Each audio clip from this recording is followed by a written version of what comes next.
నమస్కారం. Welcome to I dream. ధర్మ మార్గం విత్ విజిత కార్యక్రమానికి స్వాగతం.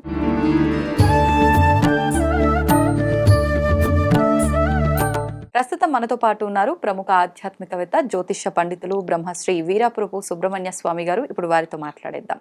నమస్కారం అండి. అంటే సంక్రాంతి రాబోతోంది మరికొన్ని రోజుల్లో.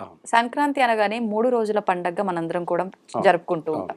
కానీ అన్ని ప్రాంతాల్లో 3 రోజులుగా జరుపుకోరు. ప్రాంతాన్ని బట్టి 1 రోజుగా, 2 రోజులుగా, 3 రోజులుగా జరుపుకుంటారు. ముఖ్యంగా మనకు సంక్రాంతి అనగానే గుర్తొచ్చేవి ముందు ఉదయం లేవగానే ముగ్గులు, గొబ్బెమ్మలు, తర్వాత మొదటి రోజు భోగి పళ్ళు అని చెప్పి, హరిదాసులు అని చెప్పి, రకరకాలుగా గాలిపటాలు, కోళ్ల పందాలు, పిండి వంటలు వింటూ ఉంటాం. ముఖ్యంగా భోగి మంటలు కూడా. ఈ సాంప్రదాయం అంతా అసలు ఎప్పటి నుంచి ఉంది? ఎందుకు ఈ ఆచారాన్ని ప్రత్యేకించి ఈ పండగలో మనం జరుపుకుంటూ ఉంటాము? ఇప్పుడు మనం ఆచరిస్తున్న విధానం అంతా కరెక్ట్ గానే ఉందా, లేదు అంటే ఎటువంటి విధానం ఉండేది? మీరు చాలా మంచి విషయం అడిగారు. ఎందుకంటే సంక్రాంతి అన్నది ప్రకృతికి పంటలు అన్నీ కూడా చేతికంది. ప్రజలందరూ కూడాను సంతోషంగాను, రైతులందరూ అనే కాకుండా అందరూ కూడాను సంతోషంగా ఇంటికి పంటలు రావడం వల్ల ఆనందంగా జీవించడానికి ఉపయోగపడుతుంది. కాబట్టి ఇంటిల్లపాది సంవత్సరానికి ఒకసారి దాంతోపాటు ప్రకృతి మారుతుంది అన్నమాట. దీనికి అనుగుణంగా ప్రకృతి మారడం అంటే సూర్యుడు దక్షిణాయనం నుండి 6 మాసాల వరకు దక్షిణాయనంలో ఉండి ఉత్తరంలోకి ప్రవేశించే సమయం అన్నమాట. దాన్ని ఉత్తరాయణ మహాపుణ్యకాలం అంటారు. ఉత్తరాయణ మహాపుణ్యకాలం అయితే ఆ ప్రవేశించే సమయంలో మకర రాశిలోకి సూర్యుడు మారడం, ఉత్తరాషాఢ నక్షత్రం మకర రాశిలోకి ప్రవేశించేటప్పుడు ఈ ఉత్తరాషాఢ నక్షత్రం మకర రాశి అనేది ఎక్కువ శాతం పితృదేవతలకి, పెద్దలకి జరుపుకునే పండగ అన్నమాట. పెద్దలకంటే ఎక్కడైనా సరే, ఎవరైనా సరే ప్రకృతి ప్రకారంగా మన వంశమూలాలన్నమాట. వంశమూలాలంటే ఇప్పుడు మహాలయ పక్షారంభం అన్నట్టుగా మనకు ఆశ్వేజ మాసం అంటే అమావాస్య రోజున, నవరాత్రుల టైం ముందు అమావాస్య రోజున మహాలయ, అదే పెద్దల అమావాస్య అని చెప్పేసి ఆ రోజు తల్లిదండ్రులకు మాత్రమే పెట్టుకునే రోజు, లేదా కొన్ని ప్రాంతాల్లో పూర్వీకులందరికీ కూడా పెట్టే రోజు. దాన్ని పెద్దల అమావాస్య అంటారు. తర్వాత ఇది ఇంకా అంతకంటే మించినటువంటి పెద్దలకు పెట్టుకునేటువంటి మన వంశము అంటే ఎన్నో మన కొన్ని లక్షల సంవత్సరాల కిందట మన వంశం పుట్టింది. అప్పటి నుంచి వస్తున్నటువంటి మన పూర్వీకుల అందరికీ కూడాను, పెద్దలందరికీ కూడా ఈ యొక్క మకర సంక్రాంతి సమయంలో మన పెద్దవాళ్ళందరికీ కూడా వాళ్ళను పూజించే రోజు. మన వంశం ఇంత లాంగ్ టర్మ్లో వంశపారంపర్యంగా మన వంశం అంతా కూడా చక్కగా అభివృద్ధి చెందడానికి పితృల యొక్క అనుగ్రహము, పితృదేవతల యొక్క అనుగ్రహము, పితృదేవతలు ఒక అనుగ్రహం కలగడం కోసం, పితృదేవతలు అంటే ఒక మగవాళ్లే కాదు, మాతృదేవతలు, పితృదేవతలు అంటే మన పూర్వీకులు, మన వంశ స్త్రీ పురుషులు, వాళ్ళందరికీ సంబంధించి ఆ మకర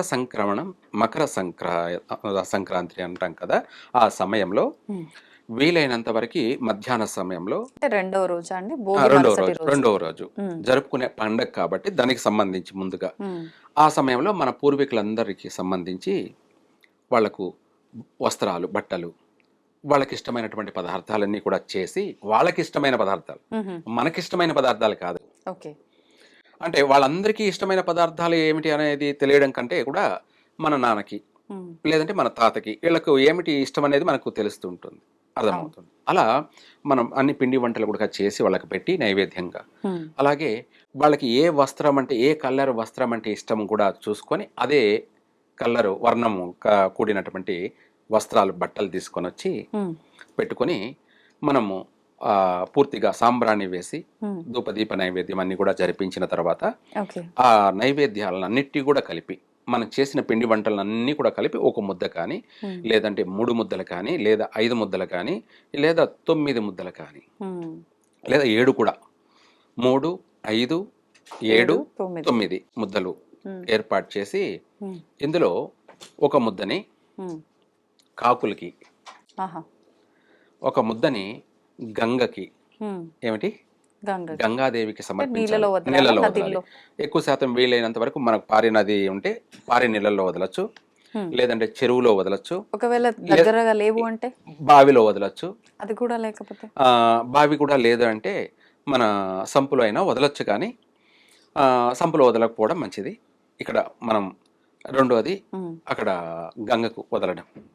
మూడో ముద్దు వచ్చేసి మనం ఇందాక అనుకున్నట్టుగా కుక్కలకు కానీ, లేదా పిల్లులకు కానీ, లేదా ఇంకా అతిథికి అంటే ఎవరికైనా కూడా పెట్టచ్చు అనమాట. 3 ముద్దలు.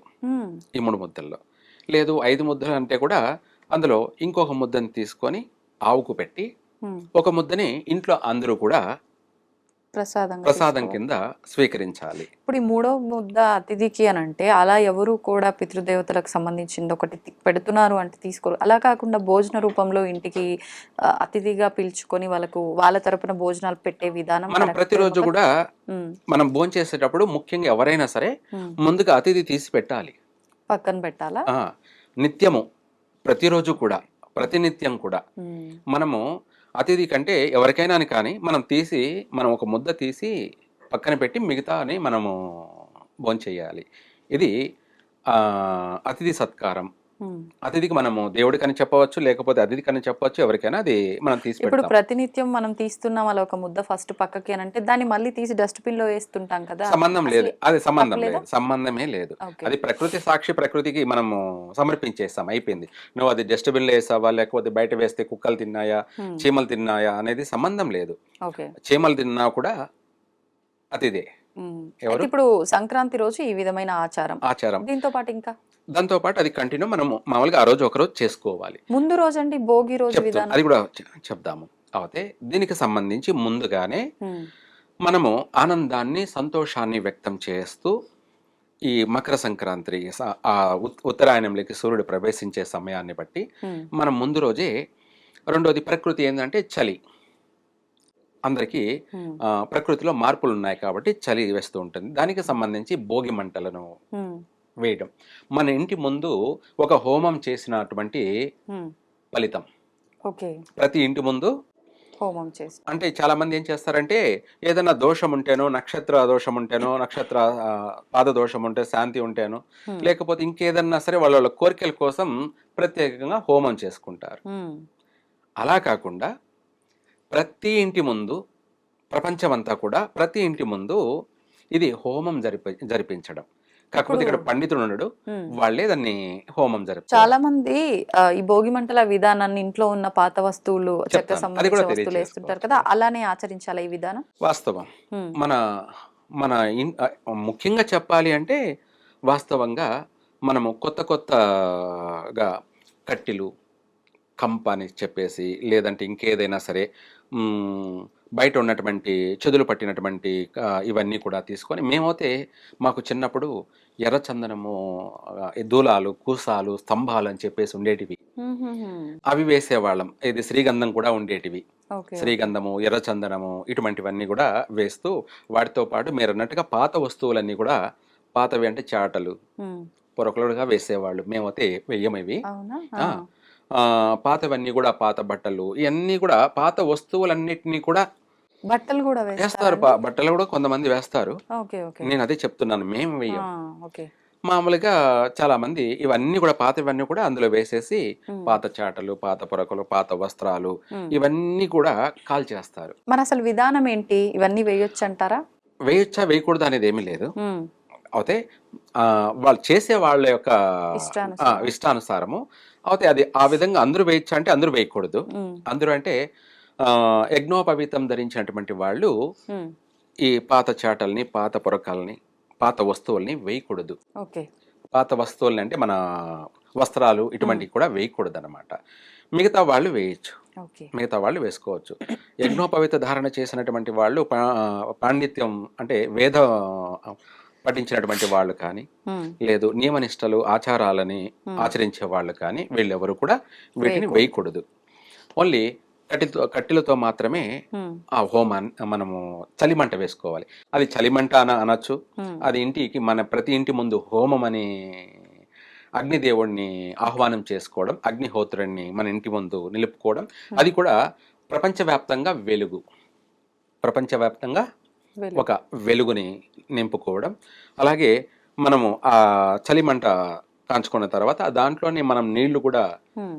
కాంచుకొని స్నానాలు చేస్తాము. ఆ స్నానం చేసేటప్పుడు ఏంటంటే రేగి పండ్లు, హ్మ్. ప్రకృతి అని ఇందాక చెప్పాను, ప్రతిదీ ప్రకృతికి అనుగుణంగా ఈ పండగ జరుపుకునేది. హ్మ్. దీనికి సూర్యుడు సాక్షి, అగ్నిహోత్రుడు ముందు రోజు అగ్నిహోత్రుడు, రెండో రోజు సూర్యుని ఆరాధించడము. ఓకే. అలాగే ఆ సూర్యుని ఆరాధించడమే మన యొక్క పూర్వీకులందరినీ కూడా పూజించుకోవడము. హ్మ్. హ్మ్. ఇక్కడ మనము ఆ ఆ నీళ్ళతోటి హ్మ్. మనం స్నానం చేసే ముందు రేగి పండ్లు హ్మ్. బాగా నలపచ్చు, నలిపి తలంతా పట్టించవచ్చు. తలకి తలకి మనం ఎందుకనండి? కుంగుడుకాయలు పట్టిస్తాం కదా, అవును. కుంగుడుకాయలు కూడా ఇలాగే రేగి పండ్ల మారిగానేవి. ఓకే. కాకపోతే వాటిని నలకు కొట్టేసి తలకంతా పట్టించి స్నానం చేస్తాం, హ్మ్. కుంగుడుకాయ స్నానం. ఇక్కడ ఏంటంటే రేగి పళ్ళని కూడా పండ్లని బాగా ఇది చేసి తలకు పట్టించి కూడా స్నానం చేయొచ్చు, హుహు. ఇంకా మంచిది. లేదంటే ఆ రేగి పళ్ళని మనం దిష్టి తీసేసి హ్మ్. తల మీద, లేదంటే తల మీద పోస్తూ దిష్టి తీసేసినట్టుగా పోసి హ్మ్. మనం స్నానం ఆచరించవచ్చు రేగి ఇదంతా పళ్ళని. స్నానానికి ముందే చేయాల్సిన విధానమా? అవును, భోగి పళ్ళు. స్నానానికి వెళ్ళినప్పుడు ఆచరించే విధానం. ఓకే. ఇదే కాకుండా మగవాళ్ళైతే ఉప్పుతోటి, హ్మ్. ఏమిటి, ఉప్పు, కొన్ని ప్రాంతాల వారిగా ఇవి జరుగుతుంటాయి. ఉప్పుని హ్మ్. తల మీద నుంచి 3 సార్లు తిప్పి 2 సార్లు రివర్స్ తిప్పి హ్మ్. ఆమెన అక్కడ స్నానం కాడిని అక్కడ నీళ్ళలో వదిలేసి ఆమెను స్నానం చేయడం జరుగుతుంది. హుహుహు. ఇంకా చెప్పాలంటే ప్రతి ఒక్కరూ కూడా ఈ భోగి పండగ రోజు హ్మ్. నరదృష్టి ప్రక్షాళన జరగాలన్నా, హ్మ్. శత్రు వినాశనం జరగాలన్నా, మనిషిలో ఉన్నటువంటి సర్వగ్రహ పీడలన్నీ కూడాను హ్మ్. వైదొలిగిపోవాలన్నా ఓకే. చక్కగా ఈ ఉప్పును తీసేస్తూ, అలాగే పాలతో, పచ్చి పాలతో కొద్దిగా ఒక టీ గ్లాస్ మాయన హ్మ్. పచ్చి పాలతో, లేదంటే ఒక పావు లీటర్ ఆవు పాలను తీసుకొని, హ్మ్. కాంచకూడదు, పచ్చి పాలతో తల తల మీద స్నానం చేసుకుంటూ హ్మ్. ఆ తర్వాతనే చన్నీళ్ళ స్నానం చెయ్యాలి మగవాళ్ళు, ఓకే. కాంచకూడదు. ఆహా! లేదా ఆచారాలు పఠించే వాళ్ళు కానీ, లేదా వేద పండితులు కానీ, యజ్ఞోపవిత ధారణ చేసినటువంటి వాళ్ళు కానీ, వీళ్ళు హ్మ్. ఎవరైనా సరే హ్మ్. నీటిని కాంచి స్నానం చేయకూడదు. చల్లటి నీళ్ళతో చేయాలా? చల్లటి నీళ్ళతో మాత్రమే స్నానం చేయాలి. ఓకే. ఏది, భోగి పండగ రోజు. హుహుహు. రెండో రోజు కూడాను కాంచుకొని వేడి నీళ్ళతో స్నానం చేయరాదు, హ్మ్. దోషం అది. హుహు. నీటిని కాంచి స్నానం చేయరాదు. ఓకే. చల్లనీళ్ళతో మాత్రమే స్నానం ఆచరించినట్టయితే వాళ్ళకు మంచి శక్తి ఏర్పడుతుంది. హ్మ్. హ్మ్. వాళ్ళ నియమానికి, వాళ్ళ నిష్టలకి, వాళ్ళ ఆచారాలకి మంచి ప్రకృతి యొక్క అనుగ్రహం అనేది వాళ్ళకు ఉంటుంది. కలుగుతుంది. ఇక్కడ మనము ఆ ఉప్పు తీసేసిన తర్వాతనే ముందుగా ఉప్పుని తల మీద 3 సార్లు తిప్పి, 2 సార్లు రివర్స్ తిప్పి అక్కడ వేసేసి, పచ్చి పాలతోటి స్నానం చేసుకున్న తర్వాత చన్నీళ్ళ స్నానం చేసినట్టయితే హ్మ్. వాళ్లకు దీర్ఘకాలికంగా పట్టి పీడిస్తున్నటువంటి గ్రహ పీడలు ఏవైనా సరే, హ్మ్. చంద్రదోషం కానీ, కుజదోషం కానీ, హ్మ్. లేదా శని దోషం కానీ, హ్మ్. రాహుకేతుల యొక్క పీడ కానీ, హ్మ్. ఇవన్నీ కూడా 100% తొలగిపోతాయి. ఆ ఉప్పు, మనం తీసేసిన ఉప్పు ఎలా కరిగిపోయిందో హ్మ్. ఆ గ్రహ దోషాలన్నీ కూడా, గ్రహ పీడలన్నీ కూడా అట్లాగే పోతాయి. కరిగిపోతాయి, అంటే వైదొలిగిపోతాయి హ్మ్. చక్కగా. హ్మ్. ఆ తర్వాత మనం ఆ భోగి రోజున మనం ఈ మగవాళ్ళు చేయవలసినటువంటి, ఆడవాళ్ళు ఏమిటి అంటే ఆ రోజున పసుపు నీళ్ళతో మాత్రమే స్నానం చేయాలి, హుహు. పసుపుతో మాత్రమే స్నానం చేయాలి ఆ రోజు. హ్మ్. అయితే వీళ్ళకు కూడాను ఇంటి యొక్క ఇంట్లో ఉన్నటువంటి సంవత్సర పొడవు వాళ్ళు శ్రమించి కష్టపడి వాళ్ళు ఉంటారు కదా, అయితే వీళ్ళు మాత్రం రేగి పండ్లతో మాత్రం హ్మ్. తలంటు స్నానం చేసుకోవాలి. ఎవరండి? ఆడవాళ్ళు. ఆడవాళ్ళు, చిన్న ఓకే. పిల్లలు కానీ, హ్మ్. ఆడపిల్లలు లేదా పెద్దవాళ్ళు కానీ హ్మ్. రేగి పండ్లతో మాత్రమే తప్పకుండా వాళ్ళు స్నానం చేసుకోవాలి. హుహుహు. ఇంకా కూడా శనగపిండి, పసుపు, హ్మ్. పుట్టమన్ను, ఏమిటి, పుట్టమన్ను కూడా. అవును, కొద్దిగా హుహు. పుట్టమన్ను, ఈ 3 కలిపి స్నానం చేసినట్టయితే హ్మ్. వాళ్ళకి సంపూర్ణమైనటువంటి దైవానుగ్రహం కలుగుతుంది. ఓకే. సంపూర్ణమైనటువంటి ఆరోగ్యము కలుగుతుంది. హ్మ్. సంపూర్ణ ఆయుష్ కలుగుతుంది. వాళ్ళలో ఉన్నటువంటి నర దృష్టి దోషం కూడా ప్రక్షాళన జరుగుతుంది. అలాగే వాళ్ళ నడవడికలో కూడా చాలా మంచి నడవడిక అనేది కలుగుతుంది. అన్ని పాజిటివే, అన్ని పాజిటివ్ వైబ్రేషన్ అనేది కలుగుతుంది. పుట్టమన్ను అనేది కలపడం వల్ల ఎటువంటి అనారోగ్య సమస్యలు ఉన్నా కూడా వైదొలిగిపోతాయి. చాలా మంది పుట్టమన్ను తీసుకొచ్చుకొని మళ్ళీ ఇంట్లో దేవుడిగా పూజించుకునే బంగారు అంటారు. ఆ విధంగా ఆ పుట్టమన్ను బొట్టు పెట్టుకోవడం కూడా జరుగుతుంది. మనం ఇలా చేయలేకపోయినా పుట్టమన్ను తీసుకొని ఆ రోజు బొట్టు పెట్టుకున్నట్టు అయితే వాళ్లకు సకల దోషాలన్నీ కూడా తొలగిపోతాయి. చక్కగా ఈ సంక్రాంతి కొత్త పంటలు వస్తాయి.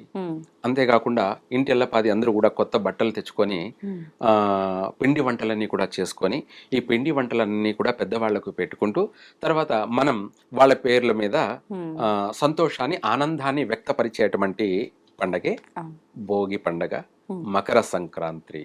మరి కనుమ రోజు అండి? కనుమ రోజు ఏంటంటే మన పాడి పంటలన్నిటినీ కూడా పూజించుకునేటువంటి రోజు.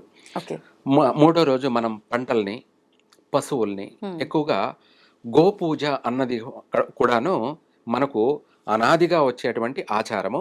ఆ గోపూజ ఏంటంటే ఇప్పుడు ప్రతిరోజు చేసుకుంటున్నారు చాలా మంది, కానీ సంవత్సరం ఒక్కరోజు మాత్రమే చేసేవాళ్ళు. ఈ సంక్రాంతి రోజు ప్రతి ఒక్కరు ప్రతి ఇంట్లో గోవుని చక్కగా స్నానం చేయించి అలంకరించి మనం ఎట్లా లక్ష్మీ పూజ చేస్తామో ఆ విధంగా తెలిసిన వాళ్ళు స్నానము, దానికి అన్ని కూడా వస్త్రం పెట్టి తుడ్చడము, మళ్ళీ శుభ్రంగా ఏదన్నా ఎద్దులుంటే మనకు కొమ్ముల్ని అలంకరించడము, లేదా బొట్టు పెట్టి కాళ్లకు గిట్టలకి పసుపు కుంకుమ బొట్లు పెట్టి ఆవును అన్ని విధాలా కూడా వెనక పక్క కూడా పూజించి, ముందు పూజించి, కాళ్లను కూడా పూజించేసి ఆ రోజున ఆ గో ప్రదక్షిణ చేసి ఆ గోవుల కింద మనం దూరడం. గోవుల కింద అంటే ఆవుల కిందకి దూరి తిరిగి రావడం. ఎందుకండి అలా చేయడం వల్ల కూడా ఏంటంటే ఆ గోధులి వల్ల మనకు లక్ష్మి అనుగ్రహం కలుగుతుంది.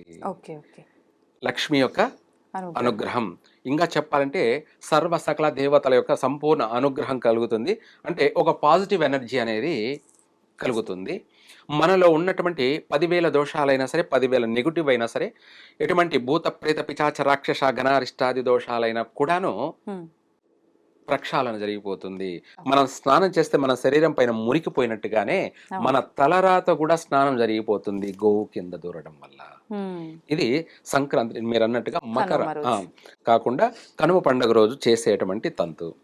ఇలా పంటల్ని, పశువుల్ని అన్నిటిని కూడా పూజించుకునేటువంటి దినం ఆ రోజు. అలా చేయడం వల్ల చక్కగా అందరికీ కలిసి వస్తుంది. ధన్యవాదాలండి. సర్వే జన సుఖినో భవంతు.